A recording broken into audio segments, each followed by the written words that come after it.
Friends, welcome back to my channel. চলে এসেছি নতুন একটা ভিডিও নিয়ে।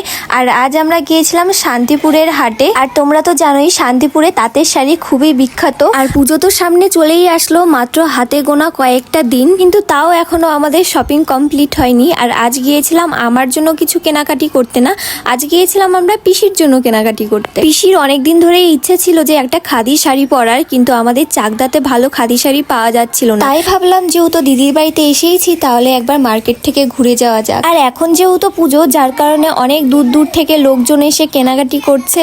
আর এখানে বেশি তাঁত আর জামদানি শাড়িগুলোই বেশি পাওয়া যাচ্ছিল, কিন্তু জামদানি শাড়িগুলো দেখো কত সুন্দর লাগছে দেখতে, এক একটা কালার কত সুন্দর সুন্দর। আর এই মার্কেটটার মধ্যে ঢুকে এতটাই গরম লাগছিল লোকজনের ভিড়ে যে আমার মনে হচ্ছিল যে দম বন্ধ হয়ে আসছে। আর পাশেই দেখছো মালবেরি সিল্কগুলো, এইগুলোর প্রাইস খুবই কম, মাত্র 300-400 টাকা থেকে শুরু হচ্ছে, কিন্তু কোয়ালিটিটা আমার তেমন একটা ভালো লাগেনি। আর দেখো কত সুন্দর সুন্দর বেনারসিও পাওয়া যাচ্ছিল।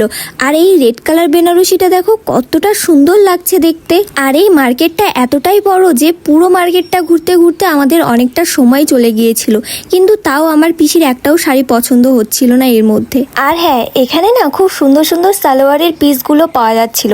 আর বিশেষ করে আমার তো খুবই ভালো লাগছিল, কারণ আমি সালোয়ার পরতে খুবই ভালোবাসি। অনেক খোঁজাখুঁজির পর এই একটা খাদি শাড়ির দোকান পেয়েছি, তাও আমার পিসির পছন্দ হয়নি, যার কারণে আমরা চলে আসি পাশের বিল্ডিং এ। আর এখানে দেখো কত ভিড় রাস্তাতে, শুধুমাত্র দুর্গাপুজোর কারণে। আর এত ভিড়ের জন্য আমি তো ঠিকঠাক করে ভিডিওটাও করতে পারছিলাম না, তাও তোমাদের জন্য করছিলাম আর কি। অনেক ঠেলাঠেলি খাওয়ার পর চলে আসলাম আর একটা দোকানে।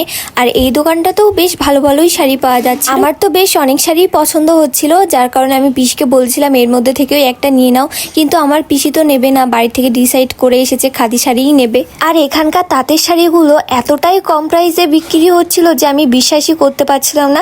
মাত্র 200 টাকা থেকে 300 টাকা থেকে শুরু এখানকার তাঁতের শাড়ি। আর এখানে এসে তো আমাদের সাথে একটা মজার জিনিস ঘটে গেছে যে আমরা শাড়ি দেখতে দেখতে রাস্তায় হারিয়ে ফেলেছি যে আমরা কোন দিক থেকে এসেছি। অবশেষে অনেকগুলো দোকান ঘোরার পর পেয়ে গিয়েছি একটা ভালো খাদি শাড়ির দোকান। আর এই শাড়িগুলির ম্যাটেরিয়াল এতটাই ভালো ছিল যে কি বলবো, আর প্রাইসটাও অনেকটাই ছিল বেশ। আমার তো খুবই পছন্দ হচ্ছিল এই রেড কালারটা, তারপর ব্লু কালার, আর তারপর আর একটা আছে ব্ল্যাক কালার। এই তিনটে শাড়ি আমার খুবই পছন্দ হয়েছিল। আর এই শাড়িগুলো পিওর সুতির আর অরিজিনাল। তো এবার চলো তোমাদেরকে আর একটা শাড়ি দেখাই। এই গোল্ডেন শাড়িটা দেখো কতটা সুন্দর, কিন্তু আমি না নামটা জানি না, কেউ যদি জেনে থাকো আমাকে অবশ্যই কমেন্টে বলে দিও। আর তোমরা কারা কারা শান্তিপুর থেকে আমার ব্লগটা দেখছো অবশ্যই কিন্তু আমাকে জানিও কমেন্ট করে।